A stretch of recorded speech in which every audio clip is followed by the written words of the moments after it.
नमस्कार, आप देख रहे हैं इंडिया न्यूज का डिजिटल प्लेटफॉर्म और मैं हूं आपके साथ गुलिस्ता।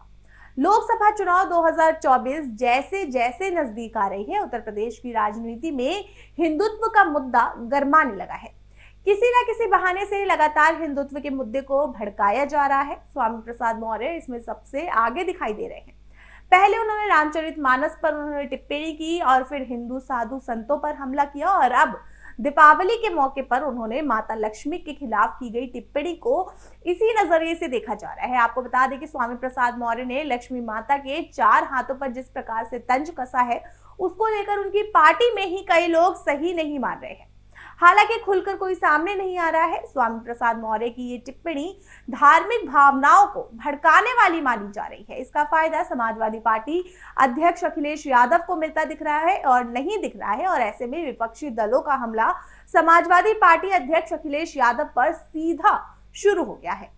अखिलेश यादव को हिंदुत्व की जमीन पर पटखनी देने की कोशिश की जा रही है, तो वहीं समाजवादी पार्टी का एक खेमा मानकर चल रही स्वामी प्रसाद मौर्य की टिप्पणी सपा के कोर वोट बैंक को एकजुट करने में सहायक हो सकती है।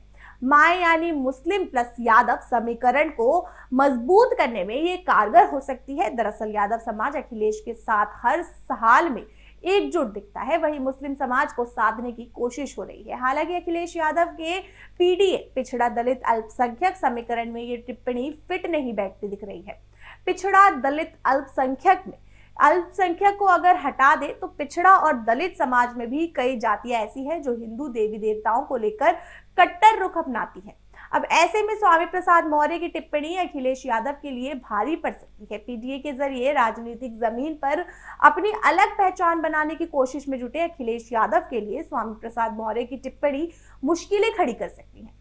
पार्टी के राष्ट्रीय महासचिव स्वामी प्रसाद मौर्य ने लक्ष्मी माता पर एक विवादित बयान देकर एक बार फिर माहौल को गरमा दिया है। स्वामी प्रसाद मौर्य के बहाने अब समाजवादी पार्टी पर निशाना साधने का मौका दूसरे दलों को मिल गया है। भारतीय जनता पार्टी ने बिना मौका गंवाए इस टिप्पणी को समाजवादी पार्टी और अखिलेश यादव की सोच से जोड़कर पेश कर दिया। वहीं अयोध्या की भव्यता से इस पूरे घटनाक्रम की तुलना कर दी गई है और दूसरी तरफ कांग्रेस ने भी समाजवादी पार्टी पर निशाना साधा है। उत्तर प्रदेश की राजनीति में हिंदुत्व की राह पर चलकर दिल्ली की सत्ता पर काबिज होने की कोशिश तमाम राजनीतिक दलों की है और वहीं कांग्रेस भी इस रेस में शामिल होती दिख रही है। स्वामी प्रसाद मौर्य के बहाने पार्टी ने सीधे अखिलेश यादव पर निशाना साध दिया है। भारतीय जनता पार्टी ने इस पूरे मामले को एक अलग ही रूप देना शुरू कर दिया है। पार्टी का कहना है कि देश और दुनिया ने दीपावली के मौके पर अयोध्या का भव्य नजारा देखा। दीपोत्सव 2023 में दियों के जलने का रिकॉर्ड बनाया तो कुछ लोगों के दिल जलने लाजमी थे। समाजवादी पार्टी को यह दृश्य रास नहीं आया। स्वामी प्रसाद मौर्य पर निशाना साधते हुए पार्टियों नेता का कहना है कि सपा के राष्ट्रीय महासचिव ने हिंदू के देवी देवताओं पर लगातार विवादित बयान दिया है।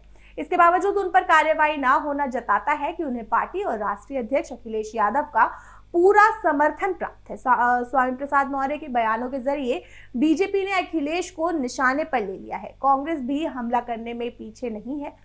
पार्टी प्रवक्ता अंशु अवस्था ने कहा कि भारतीय जनता पार्टी के स्लीपर सेल दूसरे दलों में घुस कर बैठे हुए हैं। स्वामी प्रसाद मौर्य पर हमला बोलते हुए उन्होंने कहा कि वो बीजेपी के एजेंडे को लागू करने की कोशिश कर रही है। धार्मिक मामलों को भड़का कर वो एक प्रकार से बीजेपी की सहायता कर रहे हैं।